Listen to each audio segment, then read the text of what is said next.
On today's episode of The Back of the Bird, we sit down with Sam English, a recent first-round draft pick of the Toronto Rock, chat about his career at Princeton, his time now at Syracuse, going to Culver, and growing up playing for the Burlington organization.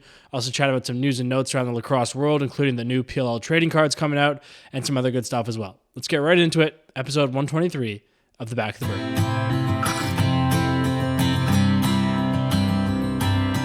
Take your first ride and run, baby, run. If you want a sign, this is it. You're mad, you're magic, you're as hot as a gun. You wanna play with fire, consider this. You'll chase the thrill if it's worth the hit, 'cause you never ever wanna work for it. Take your first ride and run, baby, run. You got a spine of steel and a roar of thunder. Yeah, you make me drown, yeah, you're pulling me under. All right. Well, we're back. Episode 123. 123, right. Yep. 123 of Back of the Bird, brought to you by Cottage Springs. As always, we're going into a big weekend here. Canadian long weekend, Thanksgiving. You know what that means. Sit around with the family, grab some springs. Maybe bring grandma over some of the spiked up versions. See what happens to her. I don't know. I've seen it take down many people before, but she'll have a blast and start giving out some great comments, I'm sure. Yeah. But we do not condone about who should get married next, who should have a kid next. Yeah. Everyone's favorite. Why don't I have any great grandchildren? Oh yeah. Get out of here, Grandma. But let's just jump into it. We got our buddy Pauly. The people have been really, really itching to hear about this this golf trip. Everyone's been all over me, but we need Pauly to walk us through every hole he played, and we need everything. So talk to us about this golf trip you went on. Yeah, so we did went down to Myrtle. So eight guys down to Myrtle. Almost same 8 guys that we went to Pinehurst with last year. So we're trying to make it this annual thing. So made it a little middle Ryder Cup style. So we had five courses in 4 days. So we got there Tuesday, started off Wednesday, one Wednesday, 2 Thursday, 1 Friday, 1 Saturday. That equals 5. So started off at the home of Dustin Johnson, TPC Myrtle. It was sick. I mean, actually, all the courses were sick. TPC Myrtle was a beast, so it was so hard, dude. I bet. So, hilarious. So it was like we were doing singles matches to start. So I was in the first group. So everyone and it was kind of log jam to start on the first tee.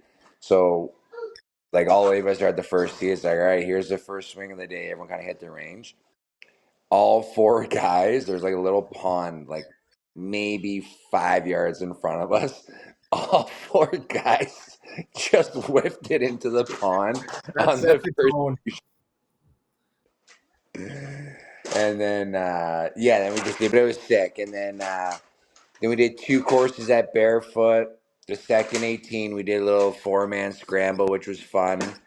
And then went out downtown Myrtle I think we went to the Tin Roof. How's that? Start. How's downtown Myrtle? It's okay. It's not great, I guess. I don't know. We were in North Myrtle. I still don't really know how it all works. We were in North Myrtle, which is near the beach, which was sweet. So we would play, go to we were a 5-minute walk to the beach, go jump in the ocean. The beach was sick. It was huge. Water was super warm. But Tin Roof was fun. It was kind of bizarre though. There was I don't know if there was a lot of colleges in town, but there was 2 separate live musics going on. There was someone playing essentially classic punk rock, and then in this other room there was a full on EDM set going on. But still good little vibe, kind of a rooftop bar. And then Then the next day, that's when like the hurricane was coming. Yeah. So we're going to bed like half peeled or fully peeled, I should say. And guys like, oh, are we getting up? Like it's like, and I was like, come on, man. Like it's not. It's gonna be fine. So like, kind of check the radar, and it looks like it's gonna like miss us. So we get up in the morning, and then the radar's like changed. So we got to like drive an hour away. So we had like TP and this course were both like an hour away. So we like hired like a shuttle service to bring us there. And it was the same guy that drove us both times. So it was like get up early, call the course. We're like, hey, like it looks pretty bad where you guys are. Like, should we come? And they're like, oh, you live here long enough, man. You know not to check the radar. They say, I'm like, all right, like boys, we're going. Let's go. So we get in, and it's like not bad where we are. Then we start driving to wherever this place is, and it like slowly but surely starts getting like more and more like gets worser, gets Yeah. worse. Sorry, worser. I don't think that's a word. Oh, let's make it a word. Uh, Simultaneously, so there's 8 of us on this thing. Simultaneously, the emergency tones go off on every single person's phone. Tornado watch. Get off the road right now. So, Oh guys, my God. That's kind of scary. That's scary. yeah, guys are losing their shit, and then like, and our driver just. We're in this like rickety, like old kind of like limo bus, I guess is the best way to describe it. This guy is just like flying.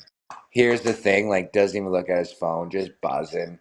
Like wipers don't even work on the thing. Like it's pouring rain. He's passing cars. And then so we get there and it's like it kind of like stopped raining or it was still raining. And I go into the pro shop. Guy's like, oh yeah, we canceled the morning tea time. We're like, You went all the way there. So what did you do? yeah, all the way there. You just go right So we're like, all right. He's like, yeah, and I can't get you out in the afternoon. Can't get you out tomorrow. Could get you out Sunday though. We're like, dude, we're going home Sunday.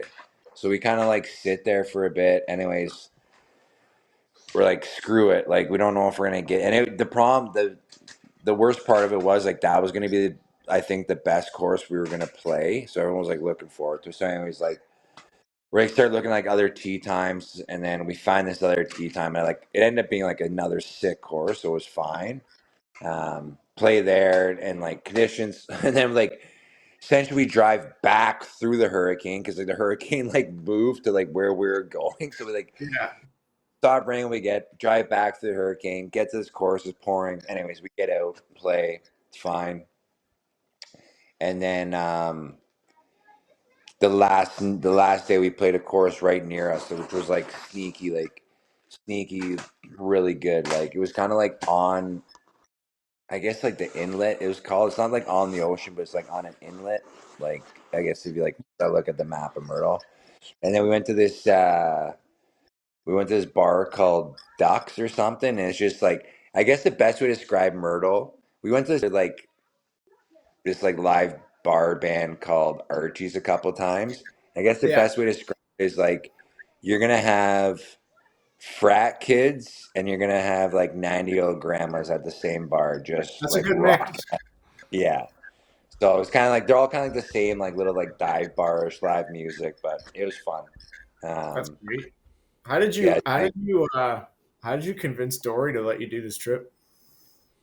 well, we did it last year, and then it's an annual thing. So like So all as of long us. as you make it an annual, that's what I got. I got to start learning like tricks like this. Yeah, but with that being said, like it was Tuesday to Sunday, and I think after like this one, everyone's like, "Hey, we gotta like cut some days down." Like a couple nights, like guys didn't go out, like not myself, but a couple guys like didn't go out. So like it's like, hey, why don't we cut this down to like Thursday to Sunday? Just absolutely floor it, play like 2 rounds a day, and just like. So I think that's That this is happening to our trip, Pauly. Like we do like all our buddies yeah. do that TBD trip. We did 2 nights in Ellicaville. Night 2, 14 guys out of 16 guys, or sorry, 12 guys out of 16 guys stayed in. Yeah, no, I mean that happened to like us too, and I was just like, man, I like, I'm getting out of the house. I'm not like wasting these moments, like, No, so But like I understand like some guys, so it's just like, well then why don't we just cut it down by a day or two? Just play. I don't know or how like, you guys. I don't know how you're doing a 5-dayer. Our guys are over here. Yeah, that's a bear. That's a heck of a that's a marathon, man. Good On for the you. new the new ticker too, eh, Pauly? oh yeah, just gave a full test run. Yeah, that's fine. Doc, Just then, test for that cleared thing. me. Doc cleared me. He said I could go on a 5-day heater and golf with the boys. And then like get back, like okay, like start working out again, and then get an email from like Buffalo for like our preseason conditioning, and it is just an absolute like grind, man.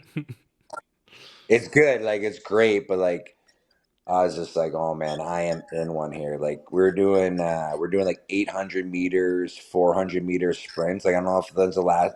So me and my brother used to do that. Like I was messing with my brother. I'm like, dude, I did 400 meters and at 800 meter. I'm like, it's probably been close to 10 to 15 years since I've ran like a 400. Dude, they are such a grind. You're running them on the track, Pauly? So yeah, you're supposed to, but we have this app, so Okay. I went on Google Maps because like my neighborhood's kind of like a perfect track. Okay. So I actually like map. So like you can go on this app and like map out 400 meters. So I did. So it's essentially it's like from my house around the corner to like basically the next house like that I back onto was 400 meters. And then I would like you get like 3 minutes recovery, so I'd walk like the neighborhood, come back. But dude, like it'd be better on the track because like neighborhoods are like slightly elevated and stuff, and it was windy, dude, and it just rained. I was grinding. I was actually pretty like I was like happy with my times, but man, it is so hard. It's because there's a certain point of a 400 meter, like because you're going like 75-80% striding. It's like your brain just goes like, I want to stop. Yeah, it's like the fine balance of like you're trying to go as hard as you can, but then you can't go as hard as you can, but you're like trying to keep it up. So it's like it's so hard. So I'm used to like doing like 100 feet, and we're doing those too. We're actually like I've never done this. 300s? Are you doing like 300 shuttles? Yeah, so we're doing those on other days. So, but then they mix in a 500-yard shuttle. I'm like, I've never done 300-yard shuttles. So like the first time, and I can't work this app. I can't figure out how to post it because you're like supposed to post it to the group. So I can't figure it out. But like the first 500 I ran, I like lost count. Because same thing, you're like just grinding, and then it's like it's there and back 10 times. But then I was doing it on a 20-yard track or a turf. Actually, shout out to Andrew English. We're gonna have his son on, Sam English, at his gym. So like you're trying to count to like 15, and then you're just like grinding. Then I'm just like, oh man, what? Dude, that's got to be hard. 500 is fucked up because 300 is a lot. Yeah, I know. So what is it? What did they want us in? So 300, they want us like, they gave us like metrics, like 300, like between 52 and 60 seconds, which is like really good. Like anything under a minute's really good. 52 is like elite. Yeah, 52 is moving. 52 is I was thinking like 55 to 60 is usually that's still elite. Yeah, that's and then the 500s, I'd have to pull it up, but I think it is like just shy of like 3 or like 2:15 maybe 2. They want you to do it in 2:15 maybe. I think that makes sense. There was no better feeling at school than like when the strength coach comes out after practice to do conditioning, and like you think 300s are coming, and he goes, all right boys, it's a 150 day. And like because you can do the down and back 3 times is like you can just go right, and whereas the 300 you kind of have to tactically approach it, and it is just not. It's the same thing, and then the 500 is even like the same. Like it's crazy. Then the 800, dude. The first one I did, like legit, almost died. Like came out hot at the gate, like because same thing. I was like, okay, like I'll try and figure this out. Like came out super hot, and like the last 200, so I was like looking on my phone. I had to run with my phone to see like how far like I had to go, and I was just like almost passed out looking on my phone, but. Anyways, it's been good. So we've just been grinding with that. But You're busy. yeah. Busy man. What about you, Donnie? Let's check in with you, buddy.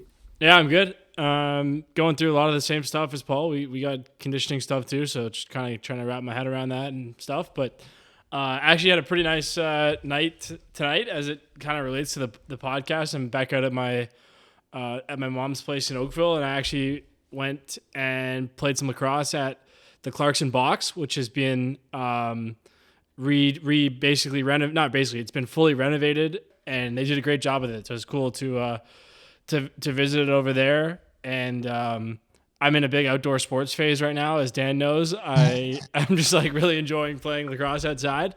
So it's it's been good. Yeah. So I live downtown now. There's lots of outdoor boxes, which has been fun, and now there's a very nice refurbished one out here. So it's been all good. Great sports month here. We got tonight. We got MLB playoffs on. Hockey obviously back. Football, Thursday night football. College football is going on a heater here. So watching a lot of sports. It's good. Listen, the Leafs are back. Last night was a They tough played one. well last night, just couldn't score. Yeah, but Pauly, Pacioretty, number 67, scores the first goal of the season. The Leafs haven't won the cup since 67. Markstrom, who he scored on, is 6'7". I think it's the year. Book it. The Leafs have already won the cup. We're doing the parade through Liberty Village. Yeah, it's fine by me. Now he's also listed at 6'6", but I just rounded it up to 6'7", because it sounds better when you do things in threes. So Exactly. it's they're playing well right now. It's fun to watch, but I'm not going to be betting on them for a while. Last night was not a fun night. So How about that face-off series? I think you've watched it, Dan. Yeah, so you have as I well, watched Paul. I gotta watch watched the last the- episode. It's unreal. I love that stuff. I haven't finished it yet either, but I'm It's so few good. deep. Funny enough, I actually also, as soon as I watched the first episode, I put a future bet on Nylander to win the Hart. Nice. Just because I was feeling good about how cool that guy was, and then he did. I don't know. I might cash that bet out after last night, but It's funny. Someone, a friend of mine who doesn't live in Toronto, watched it and said, was talking about how Willie was watching the game from home when he was out. And he was like, what a bad look that is. Like, that just reinforces that he's like, like a soft prima donna. And I was like, I actually don't think he has that reputation in this city at all. So it's like kind of interesting. He seems to be like the guy who gets a pass because he's been the best one in the playoffs of all of them. But it's I don't know. It's kind of, if you think about it, it is kind of weird that he was watching from home. But I don't think having a migraine and like being inside of a 20,000 seat arena with goal horns going off is probably the best thing for you. Well, fair. But he's still And were watching they- with buddies at home with TV Were cameras. in front of they him. in Boston though when they were filming that one? Like, No, that's I their- think they were in Oh, they had a Toronto. home game. They Yeah, had a were home they? game. But like a lot of times, Yeah, 'cause like, he missed the first three games, I think, Yeah. right? Yeah. But have you guys ever had one of those migraines before, where you can't see out of your eye? no, I don't Not to that extent. I've had one before, but I get them. I'll probably get them every 6 months, and I got one. I got one right Tuesday night driving to practice last season, and I couldn't see out of my eye, and then I just didn't talk to anyone all practice, and like everyone was like, "What are you?" Because naturally, I'm usually pretty loud, but it got to the point where we were doing a drill, and I couldn't see the ball, and like we were doing that like 6-pass 2-on-1, and it just kept buzzing right by my head, and finally Waters threw a ball at me and was like, "Man, catch it!" And I was like, "Dude, I legitimately can't see. I don't know what's happening. I'm trying not to freak out, but." It is, and it's like painful, man. It's a weird thing. Not that mine was. I don't know what to the extent his was, but it's a strange thing. But no, that series is awesome. It's they're cool dudes, man. I think for some reason, because like you maybe know people through people, and like you hear about the money and stuff, but you don't realize how rich they are until you like really get a look into their life. And like Pasta's driving his kid around in a Lamborghini, and like. I don't. You see these houses and stuff, and then it kind of you're just like, oh, that'd be all right, wouldn't it? But no, No, I've enjoyed it. I think it's the McDavid stuff is good. You'll see. Pauly, obviously you haven't seen that one. Yeah, that's next. I had the last two, so I can't wait. But Yeah, it's good. yeah, it's interesting. I mean, again, I love when they peel back the curtain. So hopefully, it kind of gives the NHL the same little boost as Drive to Survive, and hopefully keep adding more characters and keep getting that peek behind the curtains for more guys. But yeah, I think it was really well done, and like if you were a player too, you got to be happy with like how they did that too. I listened to the Spit Chicklets with the showrunner, and he had a really good like kind of breakdown and synopsis of everything and just like what they were trying to do. Like they're not trying to make it like controversial, but like he also said like all the stars aligned for all the stories that they were like doing. They kind of like all just worked out like the past and Nylander they ended playing each other. But no, it's awesome. I think they did a great job. Well, the fact that they included the clip of Willie on the bench yelling at Marner, I mean that it was like the lip reading was to a T. It's exactly what he said. Like it was. But then like give him a chance to explain it too. Like and like kudos to like and that kind of goes back to like, you know, hockey players and even like lacrosse players to a certain extent, like not like giving anything to like the media. Like kudos to like those guys first of all put themselves out there, but then like really explain himself. It's like it's not like it doesn't happen. It's just like, hey, like they're my best friends. You get pissed off. Like you tell your best friends to fuck off all the time, right? Like you get pissed. So it's not like, hey, I was coming at the guys just so we're trying to win and it gets heated. So it's kind of like, it's nice because I think when it happened, like no one got to explain anything. So they just think that there's turmoil. And then now you kind of get to see both sides of it. Yep, no doubt. 100%. Well, do we want to dive into? I know we've got a bunch of different things here, but we also got a nice little interview lined up. I think maybe what we'll do quickly is let you know that we've got Sammy English coming on, who was just drafted to the NLL, and you know, obviously, very exciting time. Burlington guy, we all love that. But why don't we quickly just run through you know, a few things around the league? We got Doby back to Calgary. I'm coming home. Wow. You see that? He's back. Does Dobes live in Calgary or BC? I think he's in BC. Yeah. Yeah. I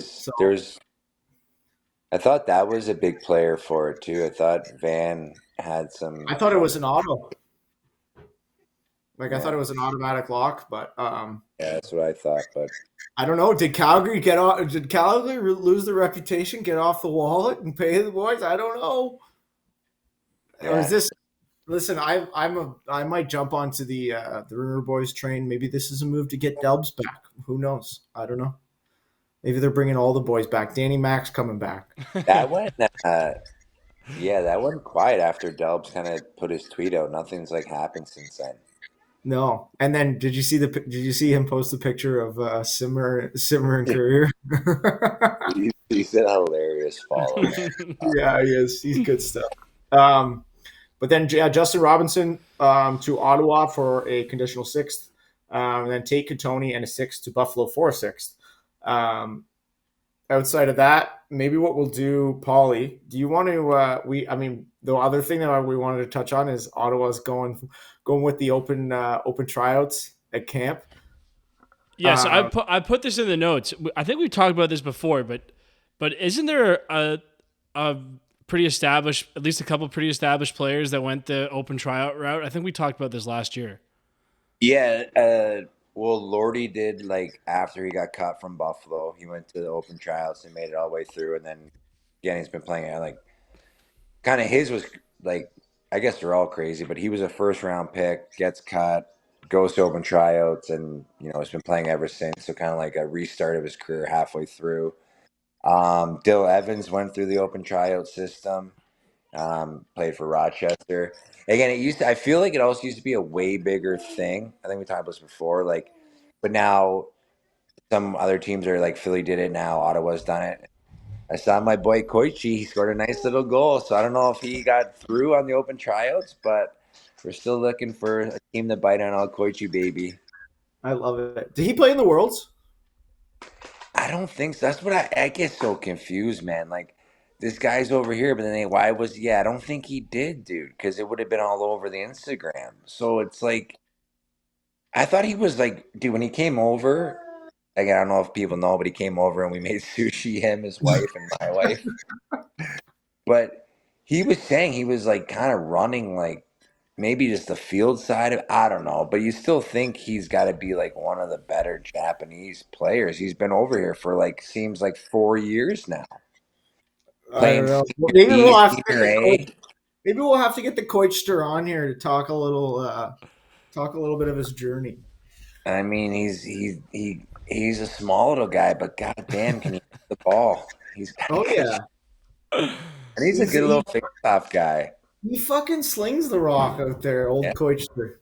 And he's not afraid to sell you. I like it for a little shy guy. He's not afraid to sell. He gives the old whatever, the gun or the shake of the hand. I love it. Well, with all that, why don't we, Donnie? We can. Other exciting news for everybody out there. You're going to hear some new nicknames soon because we got NLL cards that dropped today, and I've been in the lab cooking, just thinking about different things, different nicknames we can throw out there. But. So I ordered 5 packs today, 8 cards each. So we'll have, so it'll be a segment next time. How are we gonna do? Are we gonna do that maybe as like one pack an episode? They're only I think $5 a pack, Pauly. So not too bad. Okay. Yeah. Yeah, and Donnie pulled an autographed Baptiste card. They're up on eBay for $250. That was in pack. Yeah, Like but these packs printed or like actual signed.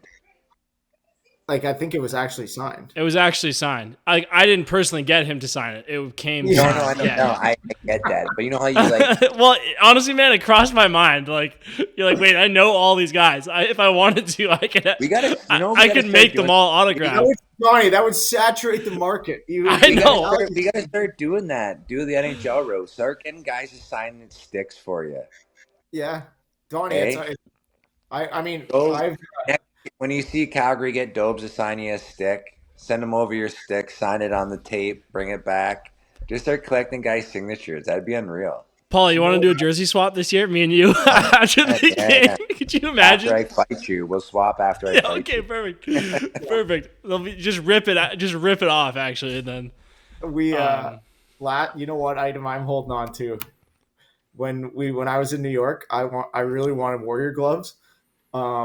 And funny story about the Warrior gloves I asked this was year 1 New York. I asked for them, and because they sent Ryan Brown, who was supposed to play on New York, they sent him a pair of number 4 New York gloves.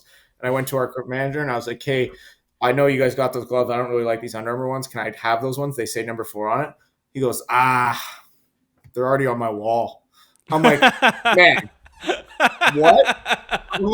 I'm like, what do you mean? He's like, yeah, like I had him sign them. They're already on my wall. I'm like, you're the equipment manager. Like, I need the equipment. But anyways, so I asked our equipment guy, like the last year in New York before I got traded for Warrior gloves. He goes, oh, we only have 1 extra pair.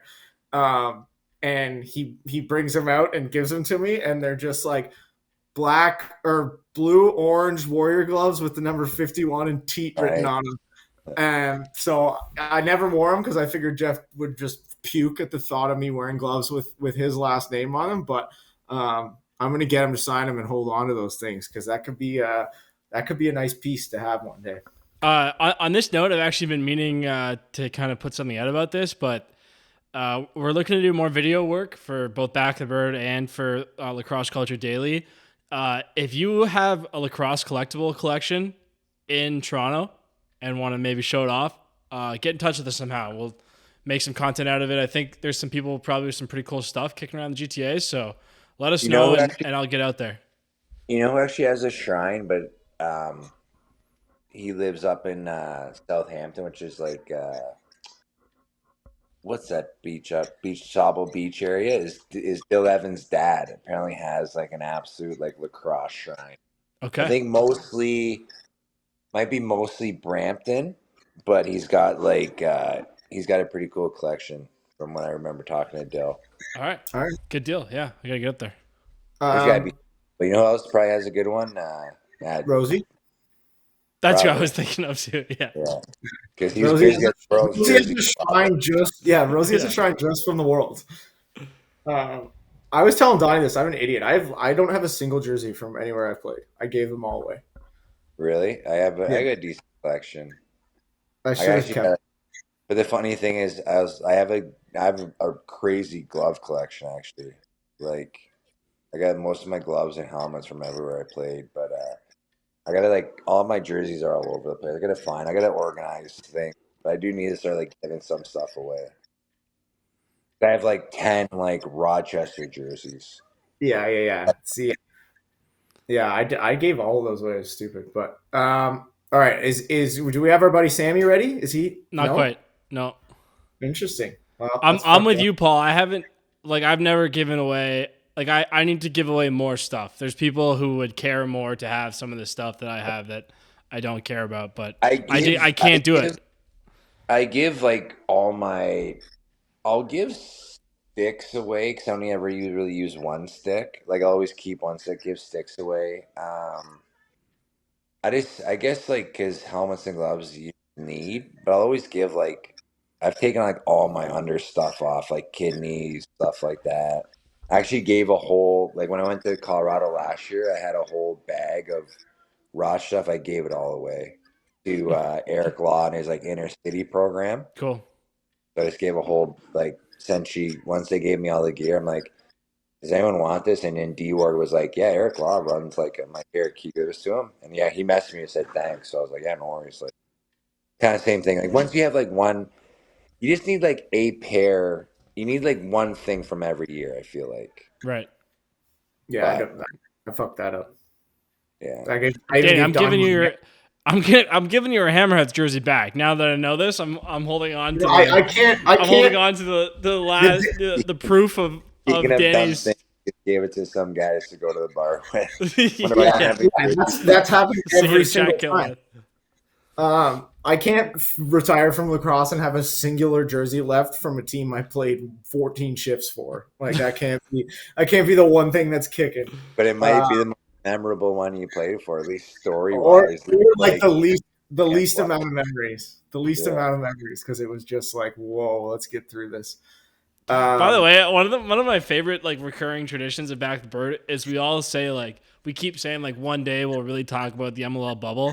I think we've pretty much given the gist of it. Like I don't think we yeah, like there's not that much. Like maybe like a couple funny stories, but like it's people I think pretty much know what I think they get the gist, but I also think that there's some that will just like never really get talked about.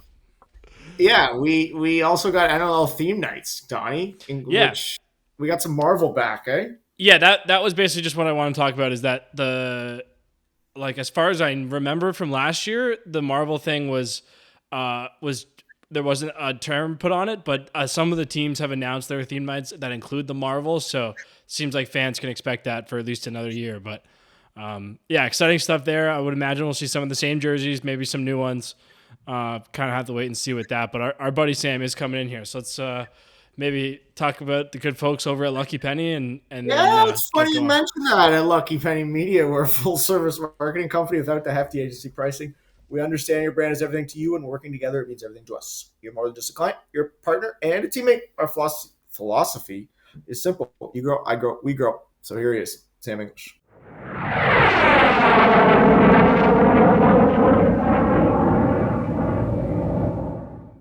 All right. This Burlington, Ontario native played his entire career for the Burlington organization before taking his talent south. After graduating from Culver Academy, he spent his undergraduate career at Princeton, where he competed in the 2022 Final Four.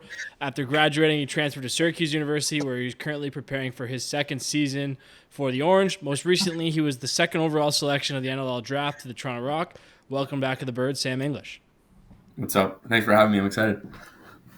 Walk me through the. I mean, before we get into anything, how did you get 2 years post grad? It was because of COVID was a mess, and like kind of JD can tell you too, like because he got with Cornell. I think it was a little different, but I got to college my freshman year was 2020. It was freshman spring. We got 5 games into the season. It got canceled. We were like, what? So we got that year back, like everybody else in the country did. And then the Ivy Leagues didn't play in 2021, so I got that year back as well. Got it. And I did 2 years of lacrosse at Princeton, my junior and senior year, and then had 2 extra years to use somewhere else. So are you gonna be a, I are you know, gonna crazy. you gonna be a doctor once you're done with this? You've been in No, school I'm for not. 8 years. I'm not. I probably should be, but no, I won't be. My parents will be pissed, but no. You gonna be a scratch golfer? No, Yeah, I wish I was a scratch golfer. I don't play enough. I play a good amount, more than most college lacrosse players should be playing, but no, not gonna be a scratch. So, I mean, start us from the beginning, man. I mean, obviously, we'll get into it kind of in the blood with everybody playing the game. But how'd you pick up a stick first? Yeah, well, my parents actually like didn't play lacrosse at all. My dad was a football player. Yeah. Hadn't really Sorry to cut you off, heard. Sammy. Sorry to Go cut you for off, it. but I think that's super interesting because I don't know if you're gonna touch on it, but obviously I work with your old man a bit and stuff, and Yeah. but he was in the CFL, like a football guy, and then no one followed his footsteps. All you guys played lacrosse, so I think that's No. crazy interesting. Yeah, it is. It's kind of weird. I think it was just the way, I think in Ontario, I'll go back to how I picked up the first take, but I think Ontario, most of the best athletes, I feel like are playing hockey in the winter and lacrosse in the summertime, and so they just that was kind of what my friends were doing, and so I wanted to pick up the lacrosse stick instead of the football. But yeah, I think Ty played for a little bit. My younger brother, he played football for a little bit. But my dad just got traded out to Toronto, I think. I think I was probably 2 years old, 2 or 3, when I first saw a lacrosse stick, and the first time my parents really saw one. And we were at this random park, I want to say, and it was actually Luke Pilcher. I don't know if you guys know Pilch, but he's he was also probably around 2 years old. And I ended up playing with him later. But he was holding a lacrosse stick, just playing around with a lacrosse stick in a park, and my parents went over and asked him what it was. And I think his dad explained what the sport was to my parents. I started playing around with it a little bit, and the next day we went and signed up for the Oakville. I was supposed to play for Oakville. I went to go try out for the Oakville team, and then I was told I had a Burlington residence, so they brought me over to the Chief organization, and I grew up playing there, played my whole life there, and yeah. I wish I could have been a fly on the wall for Johnny Pilcher selling your old I was man just on Oh yeah. Oh, Dude, every time I see him, I'll see him at Central a bunch, obviously, just because I played with him in junior. I'd see he's just always around the lacrosse arena, and he brings it up every time. He'll be like, "You know who taught you lacrosse? You know who you learned lacrosse from?" But he's hilarious. Damn, there was that park that we came to. And, Yeah, literally, exactly that. That's every and now you're here. Can you believe it? Every conversation I have with him is like that. Or if we're with somebody, he's like, "You know who taught him lacrosse?" It's one of those. That's actually gold, man. Pauly, I don't know if you've been working on that impression in front of a mirror, but I know Danny Mac's gonna be losing it at that. But so I mean, we kind of hinted to it, but you grew up in how close together are you in age with the rest of your brothers? So I'm in 00, Ty's in 2002, Brooks is in 03, and Sawyer's in 06. So I never got to play with my brothers, but Brooks and Ty got to play with each other every other year. Yeah, so I played the first time I played with Ty was in juniors. It was in the bubble after that bubble year they had. Ty got to play junior A with us, and he was on our team. So I mean, you kind of talked about it too, and Pauly mentioned, your old man being a trainer and stuff. So when you guys are all growing up and you're playing sports, I think it's no secret that just, being an athlete is a big part of all your guys' game. So when you're growing up, is there an emphasis on kind of, training with your old man from a young age and working on a bunch of agility things and get strong in the gym and stuff like that? Yeah, 100%. We were big time on he would take us through onto the field and do route running clinics and stuff like that for football players and stuff, and we just hop in and run routes with the guys and stuff. And we were in the gym pretty early just because he had it super early. So we weren't really moving weights until later, but it was constantly, we were hitting the ladder or doing some other reaction ball work and stuff like that. But yeah, and I think that's kind of helped all 4 of our games pretty well until this day. So just, yeah, the athleticism I think has been a big part of all 4 of our games. What's his feedback like for you guys now? Like, as a guy who didn't play lacrosse but plays at a high level, is he in your ear about stuff, how you're playing? Does he kind of let you go, or? No, he's like he's good about it. He knows what's up. He knows that he doesn't know everything. But no, he likes to give it to us. He likes to talk about what he sees out there. He tells us who like his favorite players are and why, and like tries to tell us to add some of their game into our game and stuff like that. But he's good with it. He comes to me, and then I exactly. Well, yeah, now he's been around the game now for like forever. Yeah. It feels like, and he loves the sport so much, and he's training a bunch of dudes in the NLL, a bunch of guys that are playing down in the States now, and like he knows what he's talking about, he knows what he's doing. But yeah, he's good with that stuff. So how did you end up at Culver? So I didn't really play, like, so I grew up playing box for Burlington. That was about it for a while, and then I kept hearing about then we started playing field lacrosse, and I kept hearing about like this edge lacrosse thing that everybody was doing, and especially in my grade, we had a really good like solid edge team. The 2000 edge team was pretty solid, I think. It was like they had all the Mimico kids, so it was like Thomas McCombie and the Haig brothers and Peyton Cormier, and it was just a solid group of guys. I don't know how I got recruited to play on that team, but I did for whatever reason. And I don't know who gave John Poser my name, but he seems to have his like fingers and everybody around here. Like he knows what he's doing with his recruiting and talking to people in Canada, especially. Like he seems to find whatever hidden gems are around here. So I got a text from him, I think. Randomly, he's like, "You want to come down and visit the place?" And I was like, "Yeah, sure." So me and my dad went down there. It's like this beautiful campus on the lake, and we had an unbelievable conversation with him, and he talked about how all of his players had gone and played Division I, and I was like, from that moment, I was like, I'm in. Like, if I can get into this place, if we can get the financial aid right, like I'm coming to Culver. So it all kind of just like worked out. And then I got to Culver, I think in 2016 was my first year at Culver. And loved it there. What was the we've talked a little bit, we've had a few guys on from Culver, but like was the lifestyle adjustment a bit of a shock to you when you first got there? Yeah. I mean, like when you're getting recruited there, and like Coach P isn't there anymore, he's over down in Lawrenceville, but he's giving you everything you want to hear. Like he's telling you it's like kind of a military school. You kind of have to wear your outfit. You do something on Sunday, like every once in a while. It's like super easy. Like don't even worry about it. And I get there and it's like, first day I'm getting yelled at, like ridiculed for like my shirt's not being tucked in, and I'm wearing my lanyard wrong, and I'm supposed to have my name tag on a certain way, and it's a crapshoot, and I'm like, holy hell, what did I get myself into?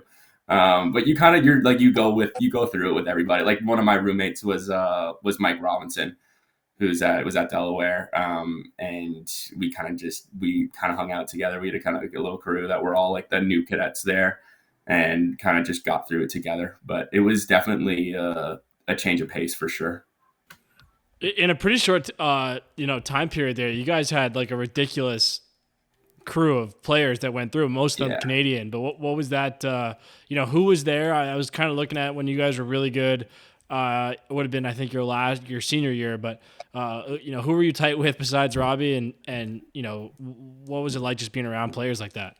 Yeah, we had a really solid team. I think during my time there, my 3 years, we were like 85-5 or something stupid like that. And a couple losses to the Hill, a couple losses to McDonough. But it was cool. I mean, like, it was just like you're surrounded by, a bunch of like unbelievable lacrosse players and a bunch of guys that like all like kind of know each other from just like growing up playing against each other. Like I remember getting down there and being like, oh, Jake Stevens. I remember growing up and playing against Jake Stevens. Like I was unbelievable. But I was like, I obviously got close to Jake, and then he went to Princeton and Syracuse with me as well. And Mike Robb and Simmons, I knew well, obviously. Alex Stathakis, who was like at Denver, but there was a bunch of dudes that like a crazy crew of guys that were there for those teams. And I think my senior year, we like technically won like the Inside Lacrosse National Championship or whatever it was. And we had a really solid crew there with like Hiltzy, Dave Anderson, Mike Robinson. My brother was on that team. But it's been cool to look back and see the amount of guys that have gone through that program that have go on to do some successful things in lacrosse. So how did the whole recruitment process go down to end up at Princeton? Well, so originally, I think I was pretty like under recruited, or not under recruited, but just like I wasn't highly recruited, and back then, like we didn't have that September 1st date, so I think I was going in my sophomore year down at Culver, and I had talked to like 2 schools before getting to Culver. It was just like Hobart, Providence. Like I had a conversation with Vermont, and then I remember here Coach P was like, Cornell is super interested in you. You should go visit Cornell. I was like, damn, Cornell, that'd be cool. Like Ivy League, like they've been really good. Like that'd be a dream. And so I got to Cornell. They offer me their first offer I ever get and I just like on the spot immediately tell them like, I'm in. And so like I verbally committed to Cornell, which is kind of crazy because 2 years later, fast forward, they're like, I think at the end of my junior year, Coach P's like, Princeton's interested in you. I was like, what do you mean I'm committed to Cornell? He's like, just think about it. Just like, we'll see. And I was like, Princeton was kind of a dream because there was, I think there like Curry, like there was like, I've been like that Culver pipeline to Princeton. And like, I knew some like Jake had just switched his commitment from Cornell to Princeton. Courier had gone there. Dawson McKenzie was there from Culver. And I didn't really hear anything from Princeton that whole summer. And then I think Coach Marsh came down to qualifiers to watch my brother play. And Coach B was like, just go out there, just see what he's thinking, like feel him out a little bit, like see what's up. And I talked to him. He's like, we're super interested in you. We like you. You'll probably be hearing a call from Coach Mads soon. So then that weekend ended. I get home. Coach Mads calls me. He's like, we want to offer you a spot here at Princeton. I'm like, yes. I take it. 2 days later, I call Coach Millman and let him know that I'm not going to Cornell, which is pretty horrendous. That was a pretty miserable phone call. And then that wasn't good. But Like, I good remember for you like for making having the phone call though, man. Like, it was bad. Like I remember I had like a full like thing on my notes prepared for it, and like I got to like maybe sentence 2 before he's like, "What do you mean? Like what is going on?" Like, and then it just threw me off. It was horrible. I just like sat there in silence and like soaked it from him for a little bit. But and then I ended up going to Princeton. And then, I mean, talk to us a little bit about kind of your time there, like getting onto campus and stuff. Did you find, like, because I've always wondered this too about, I mean, prep school guys, we've talked to a bunch of them, but did you find that kind of like going to a prep school and like getting onto that schedule helped ease you into kind of understanding what the Division I schedule would be like? Yeah, absolutely. Like it was like it felt like I had, especially in the like lacrosse wise, like it felt like I had played for a college lacrosse program already. Especially just the way like Coach P ran his teams and the way practices were and the way like everybody was like super tight knit and we all kind of loved lacrosse together. It was like living away from home, like that, all of that part about it was easy. I think the schoolwork kind of took me like kind of off guard a little bit. And I was like, holy hell, this is hard. Like this is a grind. Like I felt like I was up late studying every night and doing that. But like I loved it. I mean, I loved the guys there. And I think the whole prep school to college really helped me out a bunch. And I like the rest of my brothers all did it too. So like it must have helped somehow. Yeah. No doubt. Well, talk to us maybe a little bit about that 2022 kind of trip to the Final Four there. Yeah, JD knows all about it. Yeah, sorry.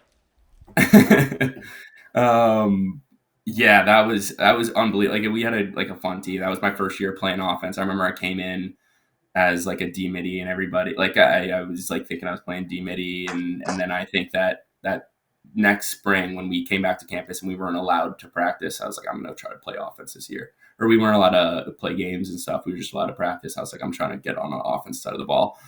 So that like spring went well and they moved me to O and I came back for that year and they moved me to offense and I was pretty juiced about it. And we had a solid team. Like, I don't think we were pretty like under ranked. Like no one really realized like we would be good. I don't think.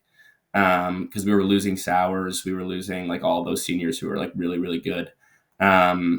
And it was just like, it was fun. Like, I mean, I assume JD, JD went, what do you guys go, like 18-0 that year? Didn't lose a game. Yeah, So but we had 2 good ones against you guys. We played you yeah, in College Park. It was a close one, and then the playoff game was pretty close too. You guys were really good. And yeah. So yeah, I think we beat Yale in that quarterfinal game at Hofstra, and Hofstra is such a cool. Like, I remember like growing up, like watching, like, or thinking about those games. I think Lyle had that game against it was like Albany, Notre Dame, maybe Notre there. Dame, yeah. Just like, in that place is so awesome. We got to play Yale, who were like our biggest rivals, and winning that game was pretty unbelievable. And then to go to that Final Four, there was a big delay. I think like full day delay before we got to play that game. There was a big rain delay. I remember after my parents and like my family, they were so drunk because they would were starting to drink. They started to drink like before the game, like they were like tailgating the game. And then the game got postponed like 8 hours, and so they just drank all day long. And I remember like leaving, like, and seeing my like parents and brothers, like, what happened while we were playing. And I think we kind of knew, like, it was tough because we knew we were running up against a buzzsaw in Maryland, and that was it. It was a fun game though, and it was a blast to be able to go to a Final Four. Yeah, it was a crazy day, man. Like you're keyed up, biggest game that really any of us had ever played in, and then Danny, we went to the game, like halftime ish of the game before us. The weather that comes in, we went back to the hotel for like 2 or 3 hours. Like we were like not dressed, not with the gear on, but like, I was in my lights and stuff, like ready to go. I was like getting ready for warm up. Yeah. And then we're like, okay, everyone's going back to the hotel. And I remember like ordering Subway or something like that, and then going like taking like an hour nap, and that was like about it. Yeah. And it's funny. I remember the like the next day, my family was like yours, like they were loaded on the Saturday. So the next day it was like I wanted to see them, and they were like, we're gassed, like we're gonna just take it. I'm like, I need you to come. Like, yeah, like I wasn't drunk yesterday. I was just playing a game, but yeah, they were pinned, and they were like trying to scrap for more alcohol too, because it was kind of in the boonies a little bit. It was a mess. I remember that. I remember like my brother got sent out to, like, my brother hadn't drank yet, and so he got sent out to drive to pick up alcohol for like a bunch of different parents. With like unlimited credit cards, I'm sure. Like, Yeah, exactly. Yeah. So good times. That's awesome.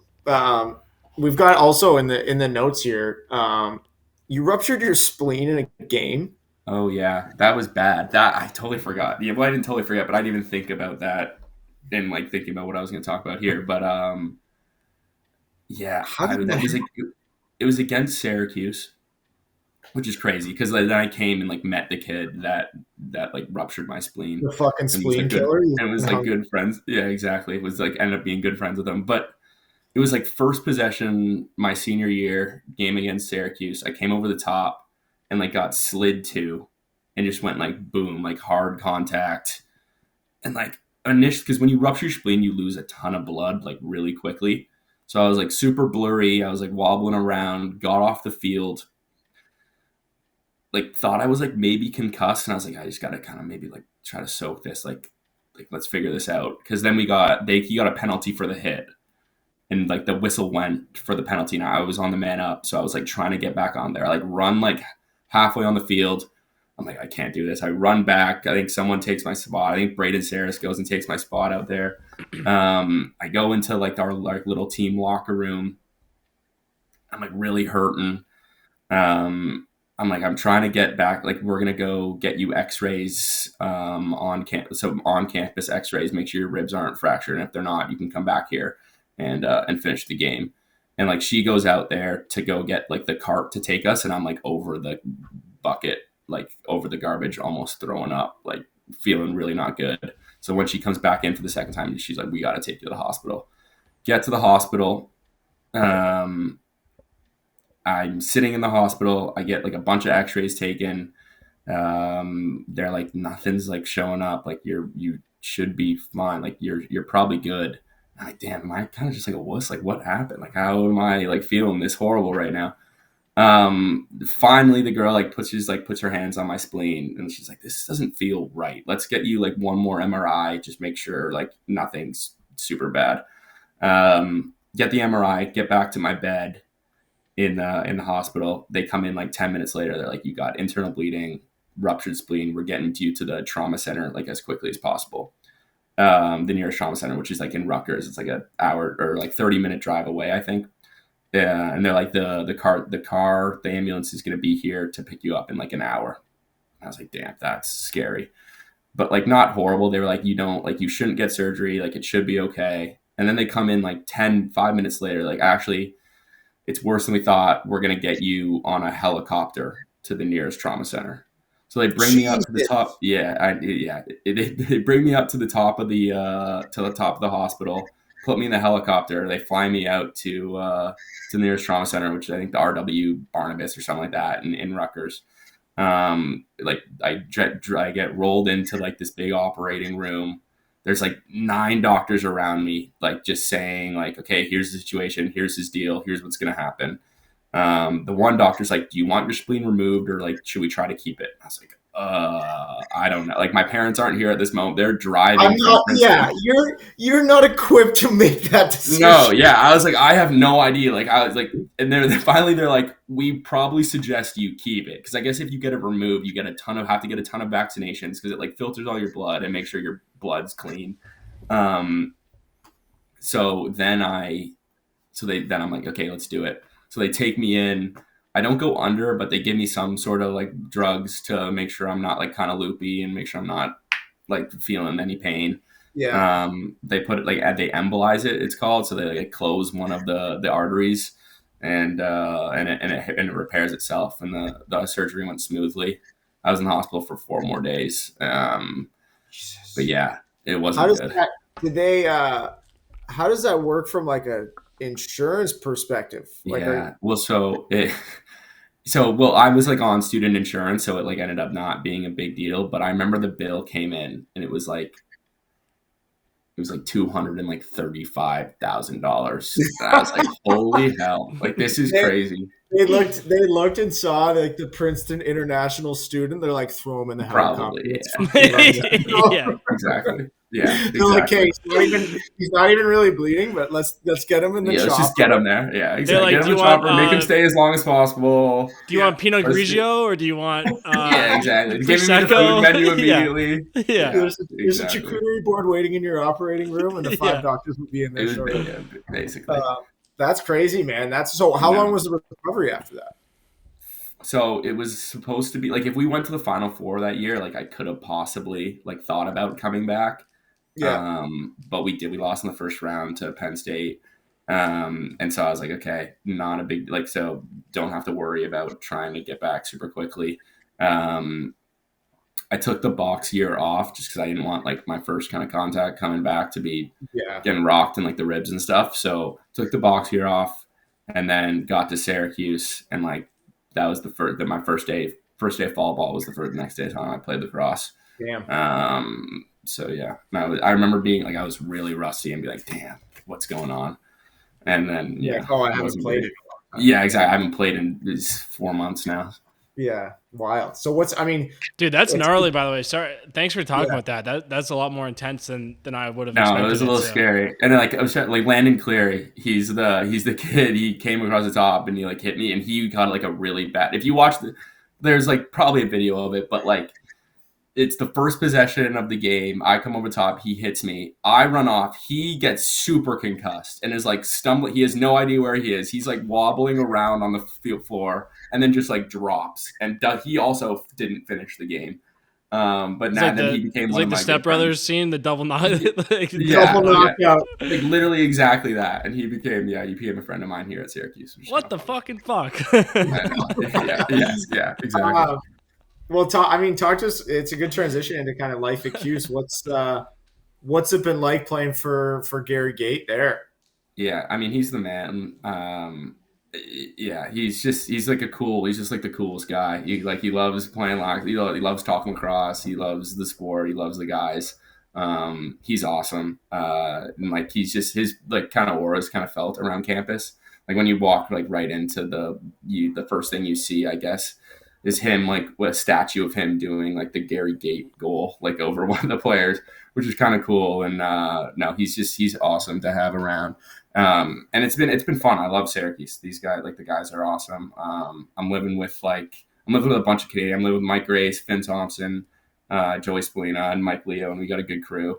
And it's been a blast so far this year. And last year I came with Jake too, so that was like an easy transition. Both of us came from Cuse, and we were pretty tied to the hip for most of last year. Just that he would drive me everywhere. He drove his little stick car that I couldn't drive, so he'd be driving us everywhere to practice or wherever. So it was good. It was an easy transition, and it's been a blast so far this year. What's Coach Gate like specifically for the Canadians in terms of like your game? Like, what is he? What's he kind of in your ear about and that sort of thing? He doesn't do a lot of the X's and O's. That's like Coach March is like pretty dialed on our X's and O's. Like he's our offensive coordinator, runs our offense. But like just he's always like he's always like inquiring about something. Like he's such a curious dude about the sport of lacrosse, and he's always like trying to get like he's always teaching us like deceptive shooting or like stuff like that. And then he'll talk to us about like because he's always like developing new heads and like that kind of stuff. So he's always asking us like, what do you think we should do with this? And like, what about these gloves? And like these, like, he's always like trying to just pick our brains about whatever as much as we are to him. And then I know you haven't really played much box, or like as much box since you've been at Cuse, but do you guys talk about box a lot with him and the guys who are still playing junior? Does it kind of come up a lot with him or?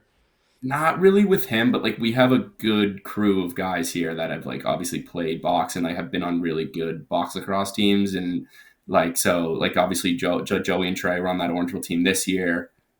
Finn's been playing for Mimico obviously, and Jordan Vincent played for Mimico this year. But we love like it's been really fun to bicker with these guys about the box lacrosse, and especially last year where I was giving it to Trey and Joey just because my brothers beat them in the final of the Ontario and got to win the Minto, so they hear it a bunch from me, and it's pretty fun. Jesus, even hearing you list all those guys, you guys are going to be a wagon this year. I know. We should be pretty solid, and this fall is shaping up to it. We're looking really good, so I'm excited for the spring. That's exciting stuff. I was going to dive into NIL stuff, but you know what? We can leave that stuff alone. Why don't we kind of move into, just this past, I guess what was that, the fall when the draft was? Not that long ago. Yeah, this fall until 2 weeks ago or 3 weeks ago, I think. Yeah. Maybe a little more than that. Yeah, 3 weeks. We're staying on top of our news, but I thought it was pretty cool, man. You and Gracie kind of hanging out together and getting to go through like that process.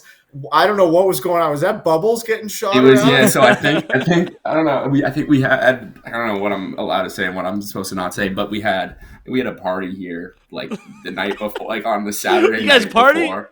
Oh yeah, believe it or not, yeah.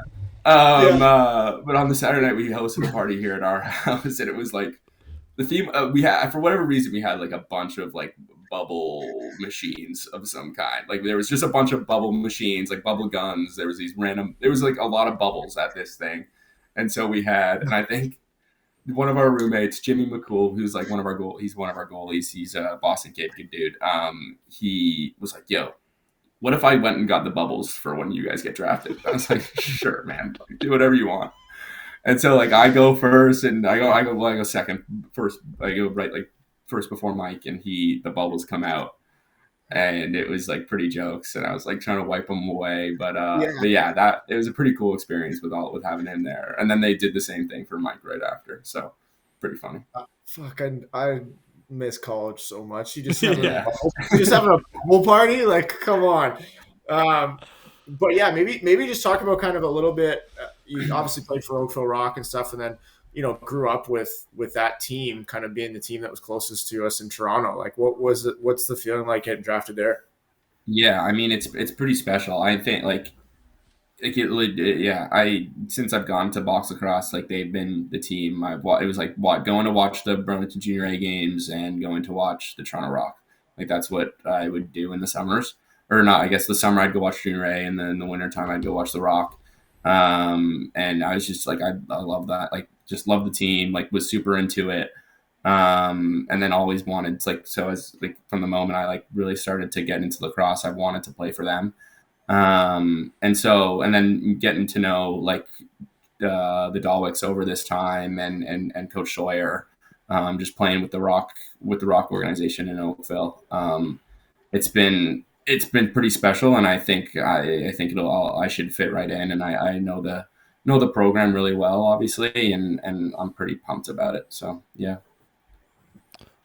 Did you know beforehand, was pretty much kind of locked in, or a little bit more suspenseful?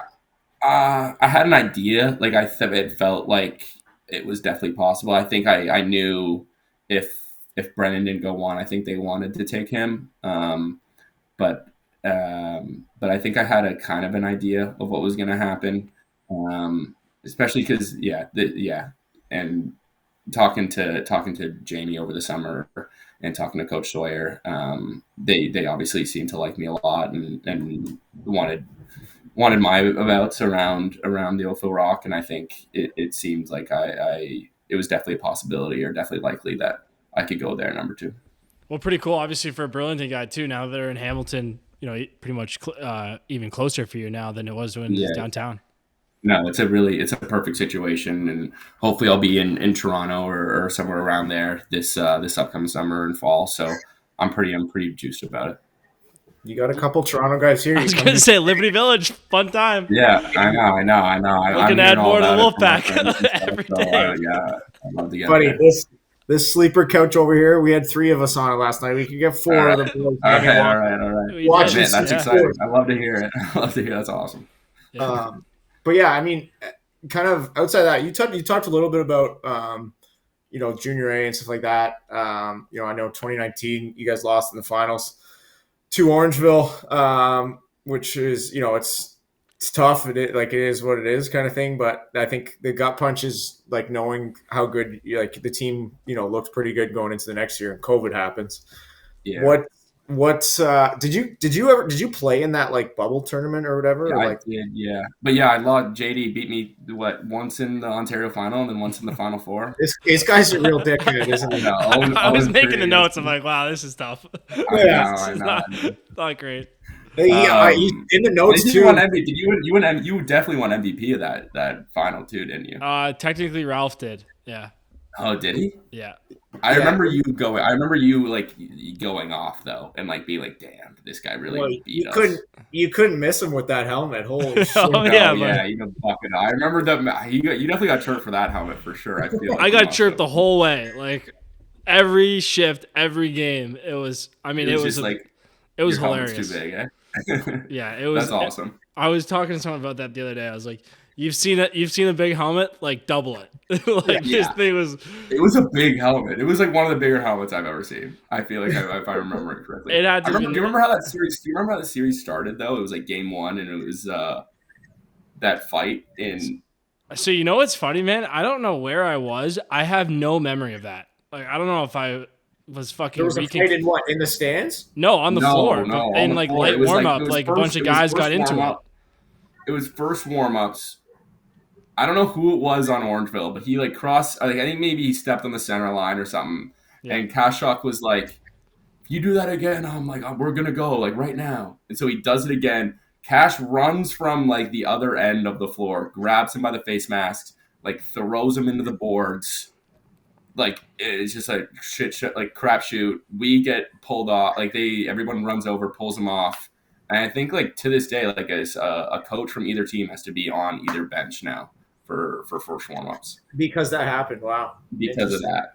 And Donnie was just shooting balls on net. Yeah, I honestly, man, have no fucking clue where I was. I don't. Like Donnie was probably.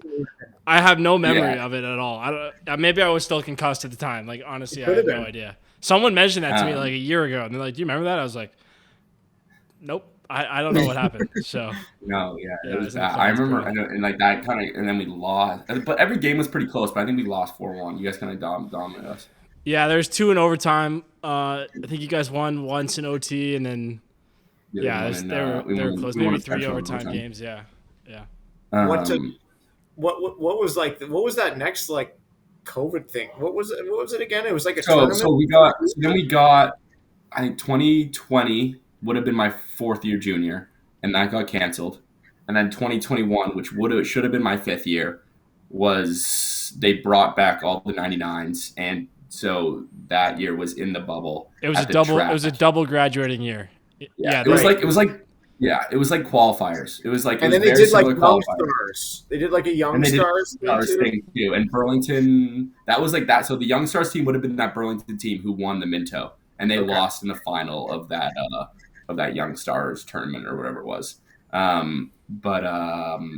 it was like that bubble year was fun. I mean, it was basically like qualifiers over again, because you played like 5 games in the weekend, then you played 5 games the next weekend, and then you did like a semifinals the weekend after that for the I think St. Catherine's ended up winning that one. Coming off of the longest stretch that anyone had not played for, coming off of the pandemic. Yeah, that's it was bad. I remember I came home. Hammer it here. I was coming home from one of the days, like it was either like a Saturday or Sunday, and I'm like walking into my house with my bag on, and I like freeze up, so like both my legs start cramping. And I remember my mom and my brother like picked me up and carried me inside, and I like just lied on the couch for the next like 4 hours before I got up and decided to go to bed. Yeah, it was a grind, but it was fun though. It was a blast. Well, maybe talk a little bit about kind of like that. I mean, the watching your brother, and it's the Blaze. I always struggle calling them the Blaze, but I know the Blaze kind of going on the run that they did, and then ultimately winning the Minto. Yeah, it was pretty special. It was real, like I don't know, just the most fun I've ever had like watching sports. Period is being in Central and watching those guys play. And they had an awesome run. I think they were supposed to be pretty good, and then they got some injuries in the regular season. I think they finished like 3rd or 4th in the league, I want to say, before that. But I think everyone knew that they were probably one of the best. Like if it was either going to be them or Orangeville, just because they brought, like, I think Saris missed a bunch of games. I think Ty missed a bunch of games. Coltrane, obviously, he didn't even play in the playoffs. They were missing a bunch of dudes, so they came back, and just getting to watch them. Like I think I watched their whole playoff run. I was working in New York for their Orangeville series, so I would like tune into the games like on YouTube or whatever it was, and be like so excited to watch, and be like the whole time I'd be like texting my dad, being like this and this or whatever. And then I think the Minto, I was here, and like we had a bunch of it was like my first week here, and I didn't really know anybody, and I was like, there was like a get together going on in the other side of the room, and I was sitting in like the other room by myself watching the Minto game, the final, and I think a couple guys came and joined and watched with me, and we had a good time. But it was pretty special, and I'll never forget like being in Central watching those games. And that like Central's pretty awesome during those playoff series, and when the Chiefs or when the Blaze are good. And it was so much fun, and like that place gets so hot, and it packs up a little bit, and like most of my friends from like growing up are out watching those games, so we had a blast. It's a good time, right? And it's funny how like it sucks that it has to be this way, but like obviously as you win more people are going to start coming back, and then like you go back and watch those games, and you see guys that played for like the prior Chiefs 100%. Way back, so many different 100%. Generations of it, and you get. Yeah, my favorite's listening to all the back in my day guys that like still think they could do it. Or no, like, they're awesome. It's so like good. I remember watching. I remember like who is the goalie? Like Kent Watts. I remember seeing Watts. I'm like, dude, I remember that guy. He was like my favorite play. Like he was like awesome. Yeah, and I remember like seeing those guys and all all those dudes. It's pretty cool to come back and watch those games. Yeah, it's sweet that they ended up doing it. I think the other part of this we wanted to talk on too is like, I think it's topical with the Worlds that just passed for the indoor games. But from what I understand, you played, was it U21 Worlds that you played in for? Was it field? U21 in Ireland field. Okay. What was that experience like?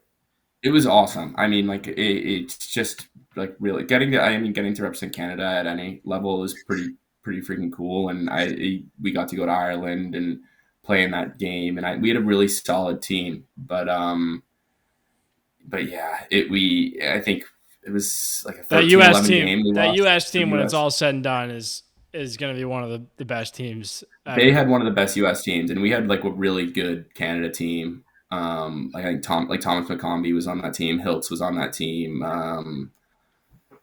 Who else? Like Finn Thompson was on that team. Ross Scott, we got to play with us. Michael Gray. Like there was a bunch of we had a really good team too. And I think when you look back at it, like that USA team was pretty unbelievable. But just being in Ireland and meeting a bunch of different people that also for whatever love lacrosse too. And I remember the Team Japan team. There was someone on there was this wall that we would walk by every day, going to practice or lunch or whatever it was.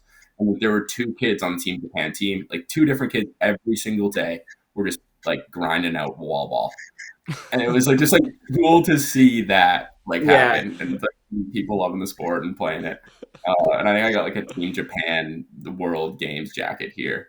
And it was now watching these guys watching the Worlds, I was cheering for the Japan team to do well. So it was it's been cool. And it's fun. That's sweet, man. But yeah, I mean, I guess the other thing I wanted to touch on, you guys are rolling into literally what was my favorite time of year at school, when you kind of fall ball starts wrapping up. You get to Halloween, and then you get to that point in time where time is a complete flat circle. It doesn't exist, and it's American Thanksgiving rolls into finals week, which rolls into Christmas break, and it's there's no real lacrosse going. You're having a blast. No, it's so nice. This is the last. So we got a fall break of some kind this weekend for whatever reason. So I'm going home tomorrow, go back to which is nice because I get to be back for Canadian Thanksgiving, have a little Thanksgiving meal, and then come back to school on Tuesday. And then, you're right. It's right into that time. I think our fall ball ends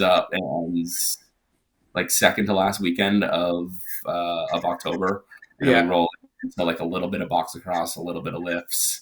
But just exactly that. Just a flat circle. I think Halloween is an awesome weekend every year. I used to love this time, man. Yeah, it's so much fun. I mean, it's got to be fun though in the city. It's in Toronto, it's got to be fun. I feel this time as well. No, well, I guess it's different with American Thanksgiving though. We're in the opposite season because this is now get rid of the drinks, get rid of the candy training camps. You guys are going to play lacrosse. That's right. Yeah. I will say, Danny, different than High Point is the time exactly what you're talking about, from the end of fall ball to American Thanksgiving. That's when the upstate weather. That's when it tests you. It starts getting pretty dark. Honestly, it starts getting pretty spooky in there. There's some dog days in there. At Cornell, we were just mostly working out in that time. It'll test you. Yeah. I would argue it's worse on the other side. Okay. When it's late April and you thought all the snow was gone, and then there's a downfall of snow, and then you wake up for the next week and it's snow outside every single day in April. That was a wake up call this last year for me. Yeah. One of my favorite things at Cornell, it's such a dad joke, but it'd make me laugh every year, right around February 1st. There'd be a random super nice day in Ithaca. It'd be 65, and they'd tell the freshmen to put away their winter jackets. Such a lame dad joke. I thought it was hilarious every time. That's good stuff. Got you good fuckers. Yeah, that's funny. There was I don't know. Those times were great. Halloween was an awesome time to be roaming around. Halloween's fun. I feel is Halloween not fun in the city though? In Toronto? No. I mean, it's just not?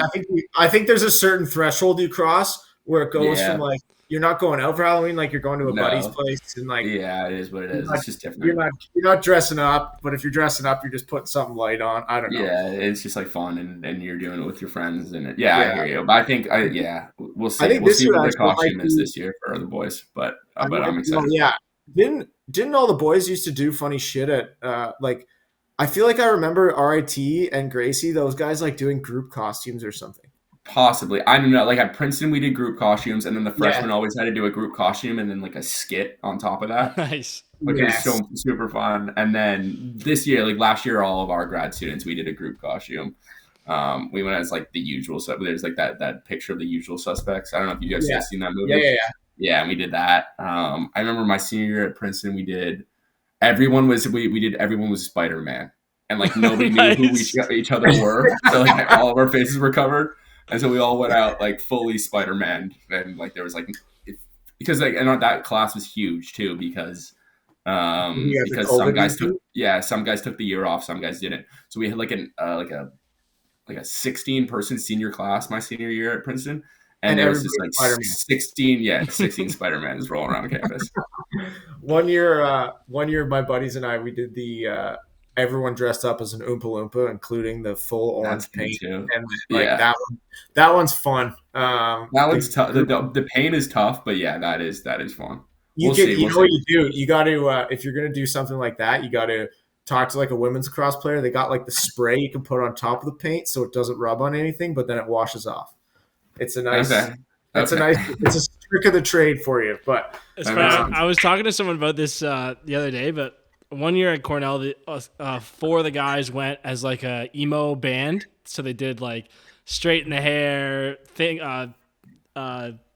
nail polish. They got some of the women's lacrosse players help them with like eye makeup, like eyeliner and stuff. And then like everyone loved it. And then after that, like everyone was just trying to work like eyeliner into different costumes. It's like That's hilarious. The whole team was trying to put eyeliner on. I was like, what are we doing? It's like, boys, just wear it. It's fine. You can just we were pirates and guys were putting on eyeliner, and it was awesome.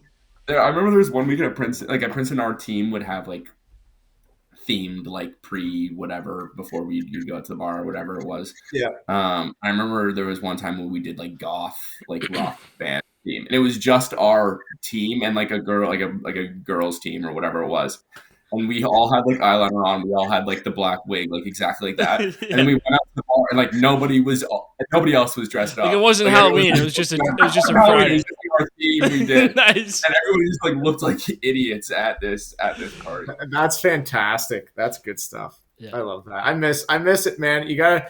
I don't blame you for doing this for whatever 5 years. I know. I was 6 years of college. I know.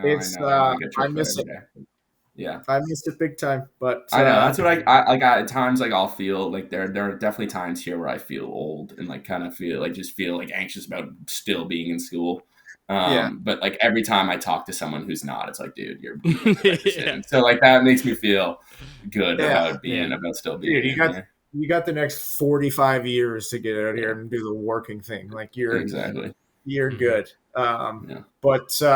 But yeah, man, appreciate you taking the time to chat. Like this has been cool, candid conversation. You've had some pretty cool stories from everything from like the siblings to the spleen stuff, and obviously COVID interrupting lacrosse for you on multiple levels, and then getting drafted second overall is no joke, man. So should be proud of yourself. I know all the folks from Burlington are too. So again, appreciate you taking the time, and good luck this year in field. We'll be watching.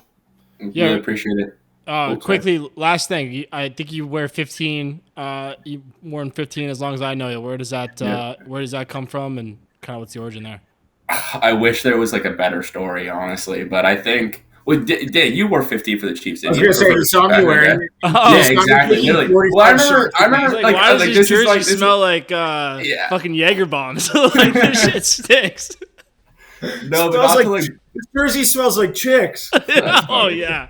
Yeah, you thought. Not to blow, but I remember like going to the Chiefs games and being like, damn, like he wore 15 too. Like that's like my favorite. I'm like that was like you were I thought you were the man because you wore 15. Look at that. I know. But I don't even know. I don't even have like a great story for it. I wish I did. Like because like me and now all of my brothers have worn it too. But I think I was on double high hockey in Tyke. I was like number 4 because like I would watch Bobby Orr highlights growing up. I just loved Bobby Orr, so I wore number 4. And then I made the AAA team the next year, and there was number 6 and number 10. And there was 2 kids that got, or no, 6 and 15. Sorry, there was 2 kids that got brought up from the AA team. So the 2 numbers left were 6 and 15. And we both wanted 15. I won a rock, paper, scissors match to get 15, and he got to wear 6. That changed the course of your life. And literally, I have it, like, it's been, like, it's in everything now. It's just 15 is my number forever. That's great. But, yeah. I guess, and then actually on that note, we like asking this one too.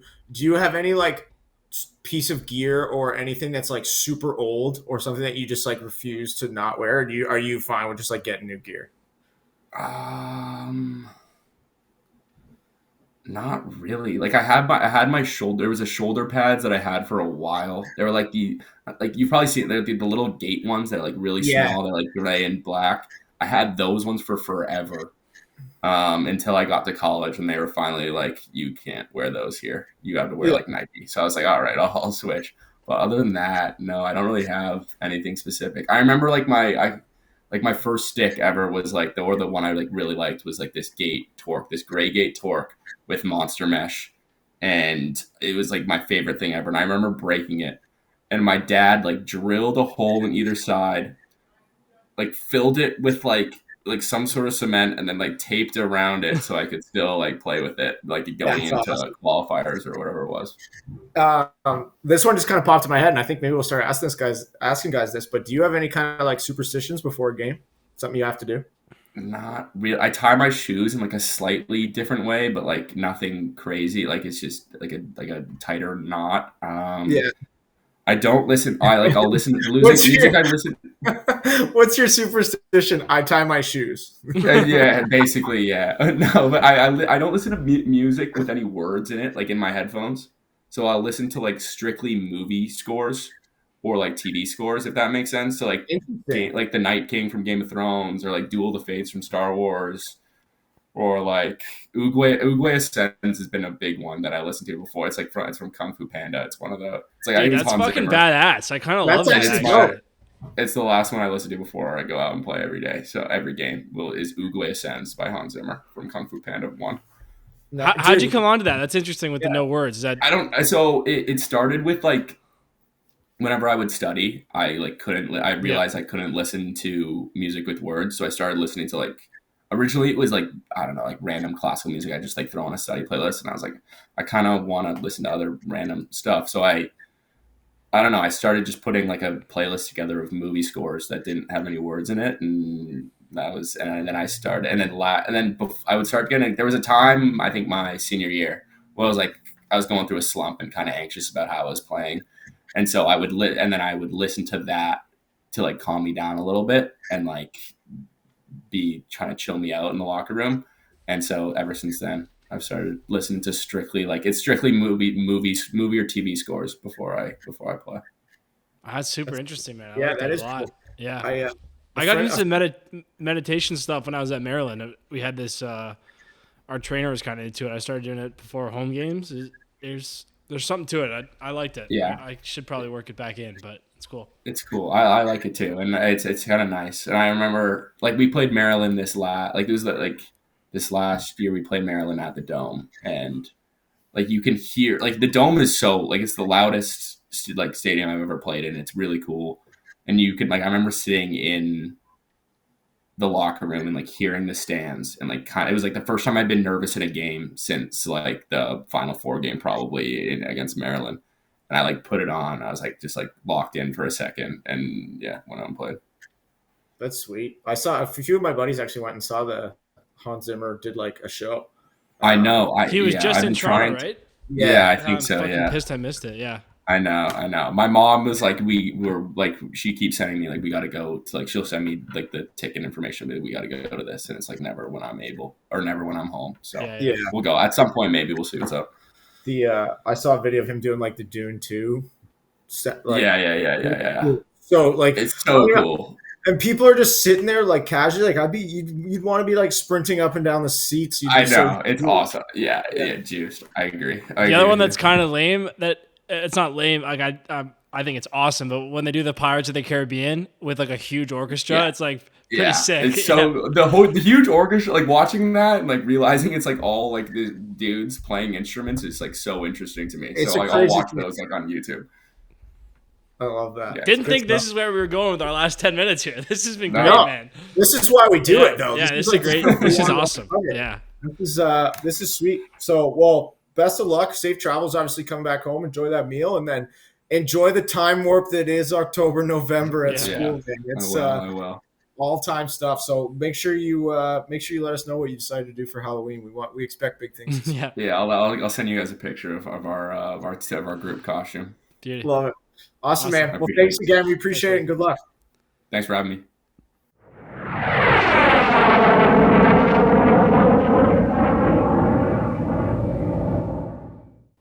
right. That was Sammy English. An awesome conversation with a bunch of different stories. That conversation to me, I don't know him that well.